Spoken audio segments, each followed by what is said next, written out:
আসসালামু আলাইকুম। আজ ২৪শে জুলাই ২০২৫ বৃহস্পতিবার। আজকের প্রধান প্রধান খবর নিয়ে উপস্থিত হয়েছি আমি আনোয়ার বাবু।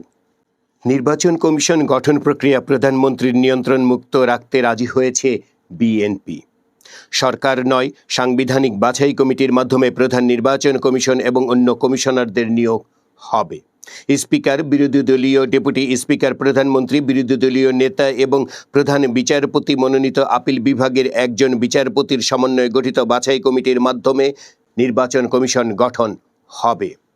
সংবিধান সংশোধন করে ১১৮(১) ক অনুচ্ছেদ যোগ করা হবে এই কমিটি গঠনে। গতকাল বুধবার রাজধানীর ফরেন সার্ভিস একাডেমিতে জাতীয় ঐক্যমত্য কমিশনের ১৮তম দিনের সংলাপে এ বিষয়ে একমত হয়েছে বিএনপি, জামায়াতে ইসলামী, এনসিপি সহ অধিকাংশ দল। সাংবিধানিক কমিটির মাধ্যমে সরকারি কর্ম কমিশন, পিএসসি, মহাহিসাব নিরীক্ষক ও নিয়ন্ত্রক, ন্যায়পাল এবং দুর্নীতি দমন কমিশনের নিয়োগ প্রস্তাবে এখনও রাজি হয়নি বিএনপি। দলটি আইনের মাধ্যমে নিয়োগ চাই, এতে সরকারের কাছেই থাকবে নিয়োগ। বিএনপি নির্বাচন কমিশন গঠনেও আইন চেয়েছিল। গতকাল দলটি অবস্থান বদল করেছে। শিক্ষা উপদেষ্টার পদত্যাগ সহ কয়েকটি দাবিতে গত মঙ্গলবার সচিবালয়ের ভেতরে ও বাইরে শিক্ষার্থীদের বিক্ষোভ, ভাঙচুর ও সংঘর্ষের ঘটনায় মামলা করেছে পুলিশ। পুলিশের পক্ষ থেকে করা মামলায় অজ্ঞাত পরিচয় ১,০০০ থেকে ১,২০০ জনকে আসামি করা হয়েছে। শাহবাগ থানার ভারপ্রাপ্ত কর্মকর্তা খালিদ মনসুর জানান, মামলার এজাহারে পুলিশের কর্তব্যে বাধা, সরকারি দায়িত্ব পালনে বাধা, সচিবালয়ে ভাঙচুর, সরকারি প্রতিষ্ঠান ভাঙচুরের অভিযোগ আনা হয়েছে। বাংলাদেশ ব্যাংকের কর্মকর্তা কর্মচারীদের ছোট হাতা ও স্বল্প দৈর্ঘ্যের পোশাক, লেগিংস পরা চলবে না বলে বাংলাদেশ ব্যাংক প্রজ্ঞাপন জারি করেছে। এই সংবাদের ভেতরে দেখা যাচ্ছে বাংলাদেশ ব্যাংক সর্বস্তরের কর্মকর্তা কর্মচারীদের কি পোশাক পরতে হবে তা ঠিক করে দিয়েছে। নারী কর্মকর্তা কর্মচারীদের জন্য শাড়ি, সালোয়ার কামিজ ও ওড়না এবং অন্যান্য পেশাদার শালীন পোশাক পরার নির্দেশনা দেওয়া হয়েছে। শর্ট স্লিভ ও লেংথের ড্রেস অর্থাৎ ছোট হাতা ও ছোট দৈর্ঘ্যের পোশাক এবং লেগিংস পরিহার করতে বলা হয়েছে। ২১ জুলাই বাংলাদেশ ব্যাংকের মানব সম্পদ বিভাগ ২ এ নির্দেশনা দিয়েছে। ওই নির্দেশনায় ফরমাল স্যান্ডেল বা জুতা, সাদামাটা হেড স্কার্ফ বা হিজাব পরতে বলা হয়েছে। পুরুষের পোশাকের ক্ষেত্রে লম্বা বা হাফহাতা ফরমাল শার্ট ও ফরমাল প্যান্ট পরতে বলা হয়েছে। পরিহার করতে বলা হয়েছে জিন্স ও গ্যাবার্ডিন পোশাক। নির্দেশনা না মানলে কর্মকর্তা কর্মচারীদের বিরুদ্ধে শৃঙ্খলা ভঙ্গের অভিযোগ আনা হবে। এবার উত্তরায় মাইলস্টোন স্কুলের বিমান বিধ্বংসের খবর। উত্তরার মাইলস্টোন স্কুলে বিমান বাহিনীর যুদ্ধ বিমান বিধ্বস্ত হওয়ার ঘটনায় বাড়ছে মৃত্যুর সংখ্যা। দগ্ধ শিশু অনেকেই মৃত্যুর সঙ্গে লড়ছে রাজধানীর বিভিন্ন হাসপাতালে। ৩ দিন পেরিয়ে গেলেও সম্মিলিত সামরিক হাসপাতালের হিমঘরে পড়ে থাকা ৬টি মরদেহ শনাক্ত করা যায়নি। এমন পরিস্থিতিতে তদন্তকারী সংস্থা ও চিকিৎসকরা মরদেহ শনাক্তকরণের জন্য ডিএনএ টেস্টের উপর ভরসা করছেন। এরই মধ্যে সম্ভাব্য স্বজনদের কাছ থেকে চুলের গোড়া, নখ এবং গালের ভেতরের কোষ সংগ্রহ করে অভিভাবক সন্তান ডিএনএ মিলন পদ্ধতিতে শনাক্তের চেষ্টা চালানো হচ্ছে। এই ঘটনায় আহত হয়ে এখন পর্যন্ত বিভিন্ন হাসপাতালে চিকিৎসাধীন আছেন ১৬৫ জন শিক্ষার্থী। তাদের মধ্যে অনেকে আশঙ্কাজনক অবস্থায় নিবিড় পর্যবেক্ষণে রয়েছেন। এক একটি হাসপাতাল পরিণত হয়েছে রোগীদের আহাজারি আর স্বজনদের আর্তনাদে। বিধ্বস্তের ঘটনার 2 দিন পরে গতকাল বুধবার নিহত ও আহতদের তালিকা তৈরি করতে মাইলস্টোন স্কুল কর্তৃপক্ষ 7 জনের একটি কমিটি গঠন করেছে। কমিটিকে আগামী 3 কার্য দিবসের মধ্যে প্রতিবেদন জমা দেওয়ার নির্দেশ দেওয়া হয়েছে। এদিকে আইন শৃঙ্খলা রক্ষাকারী বাহিনীর নির্দেশে ঘটনাস্থল মাইলস্টোন স্কুল ক্যাম্পাসে গতকাল থেকে সাধারণ মানুষের প্রবেশ সম্পূর্ণ নিষিদ্ধ করা হয়। এমনকি গণমাধ্যম কর্মীদেরও স্কুল চত্বরে ঢুকতে দেওয়া হয়নি। তবে পরিস্থিতি পর্যবেক্ষণ ও তথ্য সংগ্রহের লক্ষ্যে স্কুলের অধ্যক্ষের সম্মেলন কক্ষে একটি বিশেষ নিয়ন্ত্রণ সেল খোলা হয়েছে। মাইলস্টোন স্কুলে বিমান বিধ্বস্তের পর একের পর এক হৃদয়স্পর্শী এবং বেদনাদায়ক খবর পাওয়া যাচ্ছে। এরকম একটি হৃদয়স্পর্শী খবর হচ্ছে মানিকজোর ভাই বোন কবরেও পাশাপাশি। এই খবরের ভেতরে দেখা যাচ্ছে ভাই বোনের মধ্যে ছিল খুব ভাব। বড় বোন তাহিয়া আশরাফ নাজিয়া, বয়স 12 বছর, ভাইকে সবসময় চোখে চোখে রাখত। ভাই আরিয়ান আশরাফ নাফিও বোনকে ছাড়া এক পা ফেলত না। ভাইয়ের বয়স ছিল 8 বছর। সে কারণেই নিজের ক্লাসে ছুটি হলেও সে মায়ের সঙ্গে অপেক্ষা করছিল বোনের জন্য। পরে দুপুর 1টার দিকে সে বোনকে আনতে স্কুল ভবনে যায়। তখনই হঠাৎ প্রশিক্ষণে ব্যবহৃত যুদ্ধ বিমানটি এসে বিধ্বস্ত হয়। এতে 2 ভাই বোনই গুরুতর দগ্ধ হয়। সোমবার রাতে মারা যায় নাজিয়া। এর একদিনের মাথায় মঙ্গলবার রাতে নাফিও চলে যায় না ফেরার দেশে। রাজধানীর তুরাগের একই কবরস্থানে পাশাপাশি তাদের দাফন করা হয়েছে। সড়ক দুর্ঘটনায় নিমিষেই শেষ হয়ে গেল একটি পরিবার। এই খবরের ভেতরে দেখা যাচ্ছে 2 ছেলে থাকেন দেশের বাইরে। পরিবারের সচ্ছলতার কোনো কমতি নেই। বাড়িতে থাকেন শুধু জাহিদুল ও তার স্ত্রী সেলিনা। কয়েকদিন আগে বড় পুত্রবধূর একটি অস্ত্রোপচার হয়েছে। সিরাজগঞ্জের কামারখন্দে তাকে দেখতে যাবেন জাহিদুল। ভাড়া করেন একটি মাইক্রোবাস। স্ত্রী, ভাই, বোন, ভাবি, শাশুড়ি সহ পরিবারের 7 জনকে নিয়ে মাইক্রোবাসে সিরাজগঞ্জের উদ্দেশ্যে রওনা দেন। তবে পথে সাজানো গোছানো পুরো পরিবারটি এক মুহূর্তে শেষ হয়ে যায়। গতকাল বুধবার সকাল 10টার দিকে তাদের বহনকারী মাইক্রোবাসটির সঙ্গে একটি ট্রাকের মুখোমুখি সংঘর্ষ হয়। এতে মাইক্রোবাসের চালক সহ 8 জন নিহত হয়েছেন। নাটোরের বড়াই গ্রামে বনপাড়া হাটিকুমরুল মহাসড়কের আড়াইমারি তরমুজ পাম্প এলাকায় এ দুর্ঘটনা ঘটে। সারা দেশের অন্যান্য সড়ক দুর্ঘটনায় দেখা যাচ্ছে রাজধানীর মুগদায় 2 বাসের মধ্যে চাপা পড়ে আতিকুর রহমান নামে এক ব্যক্তি নিহত হয়েছেন। গতকাল সকালে মুগদা হাসপাতালের সামনের সড়কে এ ঘটনা ঘটে।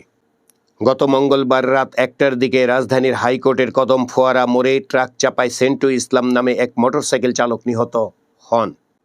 চট্টগ্রামের মিরসরাইয়ে গতকাল ভোর 4টা থেকে 6টা পর্যন্ত ঢাকা চট্টগ্রাম মহাসড়কে 5টি দুর্ঘটনা ঘটেছে। এসব দুর্ঘটনায় জামাল উদ্দিন নামে এক ট্রাক চালক নিহত হন। নারায়ণগঞ্জের সোনারগাঁয়ে গত মঙ্গলবার রাতে এশিয়ান হাইওয়েতে ট্রাক চাপায় মহিদুল শেখ নামে এক ড্রেজার শ্রমিক নিহত হন। ঝিনাইদহের কালীগঞ্জে গতকাল কালীগঞ্জ কোট চাঁদপুর সড়কে আলম সাধু গাড়ির ধাক্কায় মোটরসাইকেল চালক রুহুল আমিন নিহত হন। নেত্রকোনার কলমাকান্দায় পিকআপ ভ্যানের চাপায় অরবুলা আক্তার নামে এক বয়স্ক নারী নিহত হন। গতকাল উপজেলার কালীহালা এলাকায় এ দুর্ঘটনা ঘটে। লক্ষ্মীপুরের জনকল্যাণ মোড়ে গতকাল পিকআপ ভ্যান ও অটো রিকশার সংঘর্ষে রাকিব হোসেন নামে এক যুবকের মৃত্যু হয়। সিরাজগঞ্জের উল্লাপাড়ার জোড়া ব্রিজ এলাকায় একটি তেলবাহী ট্যাঙ্ক লরি উল্টে চালক সোহাগ হোসেন নিহত হন। গোপালগঞ্জে আরও 2 মামলা এবং গ্রেপ্তার 312 জন। এই খবরের ভেতরে দেখা যাচ্ছে জাতীয় নাগরিক পার্টি এনসিপির পদযাত্রা ঘিরে দফায় দফায় সংঘর্ষ ও হামলার ঘটনায় নতুন আরও 2টি মামলা হয়েছে। পুলিশ বাদী হয়ে গোপালগঞ্জ সদর ও টুঙ্গিপাড়া থানায় এ মামলা করেন। এ নিয়ে 4টি হত্যা মামলা সহ মামলার সংখ্যা দাঁড়ালো 10টি।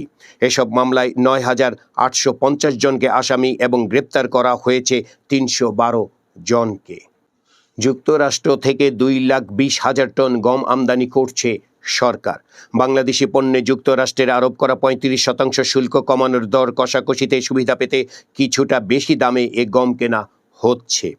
গতকাল বুধবার অর্থ উপদেষ্টা ডক্টর সালেউদ্দিন আহমেদের সভাপতিত্বে সচিবালয়ে অনুষ্ঠিত সরকারি ক্রয় সংক্রান্ত উপদেষ্টা কমিটির বৈঠকে এ সংক্রান্ত প্রস্তাবের অনুমোদন দেওয়া হয়েছে।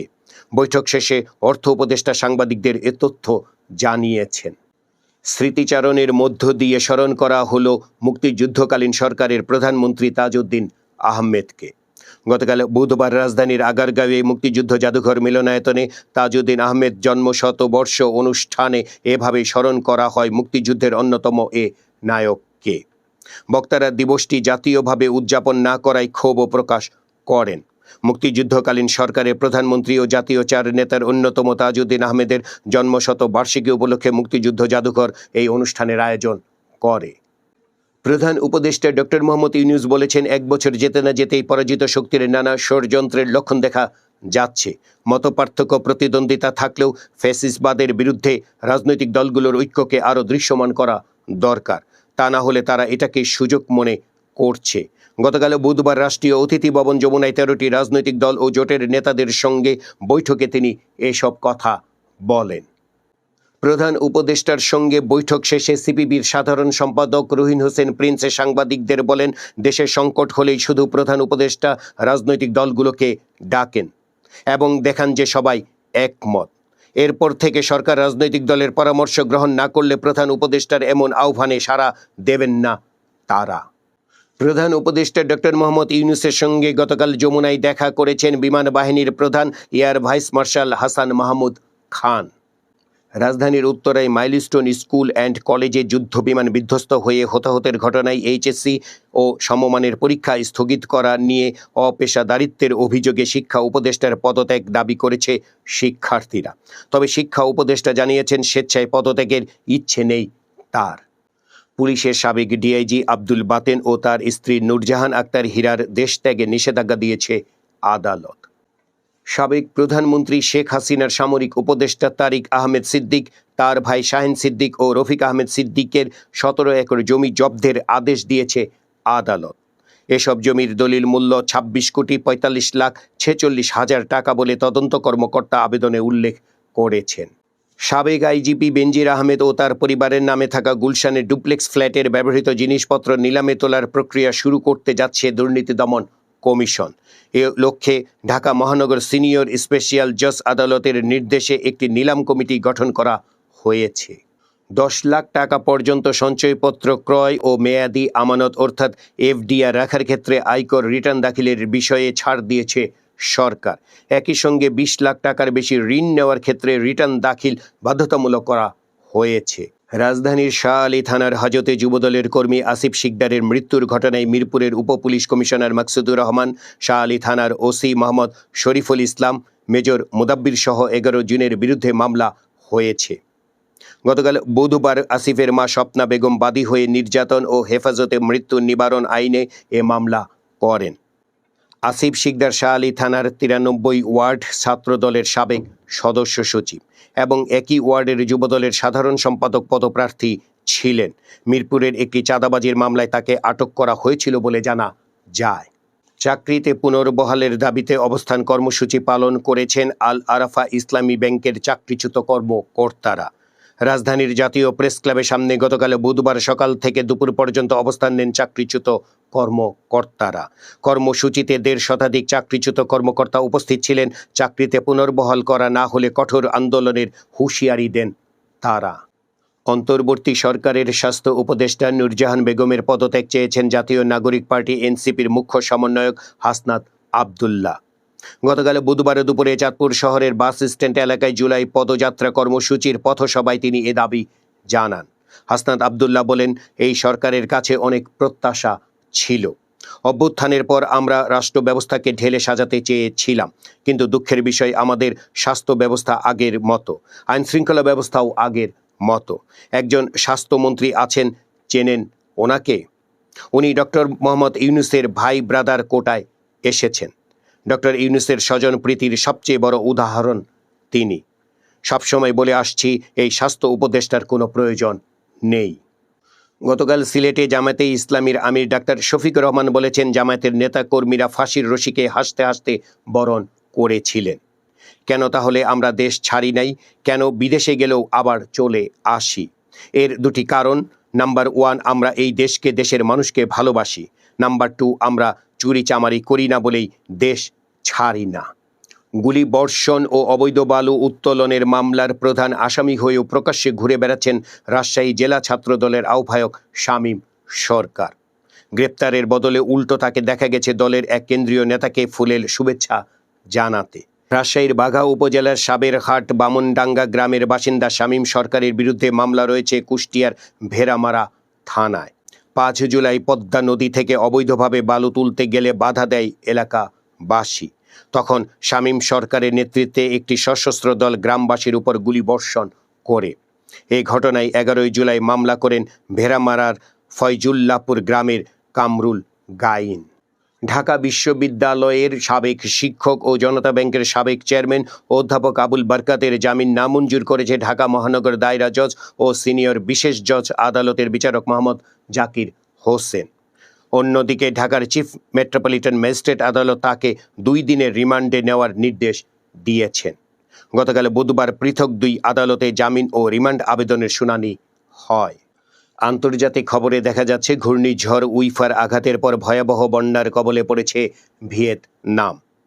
উত্তরাঞ্চলের লাউস সীমান্তবর্তী অঞ্চলে হাজারো ঘরবাড়ি পানিতে তলিয়ে গেছে, বিচ্ছিন্ন হয়ে পড়েছে বহু এলাকা। স্থানীয় বাসিন্দারা ঘরবাড়ি ছেড়ে উঁচু স্থানে আশ্রয় নিয়েছেন। ইরানের প্রেসিডেন্ট মাসুদ পেজেশকিয়ান বলেছেন তার দেশ দখলদার ইসরায়েলের বিরুদ্ধে যে কোনো যুদ্ধের জন্য প্রস্তুত। এমনকি দুই পক্ষের মধ্যে যে যুদ্ধবিরতি চলছে তা নিয়েও খুব একটা আশাবাদী হওয়ার সুযোগ নেই। ফলে ইরান তার পরমাণু কর্মসূচি বন্ধ করবে না। আল জাজিরাতে দেওয়া এক সাক্ষাৎকারে নিজ দেশের এমন অবস্থানের কথা জানিয়েছেন তিনি।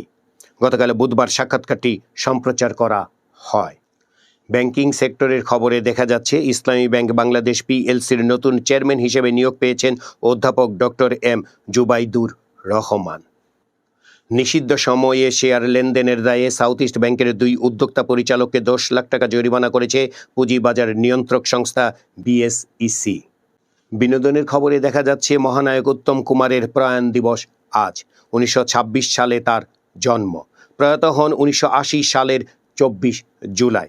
বাংলা চলচ্চিত্রের সবচেয়ে উজ্জ্বল নাম উত্তম কুমার। 74 সিনেমা দিয়ে তার সাফল্যের শুরু। 3 দশকে 200-র বেশি সিনেমায় অভিনয় করেছেন। তার সাবলীল অভিনয়, মন ভোলানো হাসি এখনো দর্শকদের মুগ্ধ করে। এই ছিল আজকের প্রধান খবর। আমাদের এই খবর নিয়ে আপনার কোনো মতামত থাকলে তা জানাতে পারেন কমেন্ট বক্সে। আর আমাদের চ্যানেলটি সাবস্ক্রাইব করে আমাদের সাথেই থাকতে পারেন।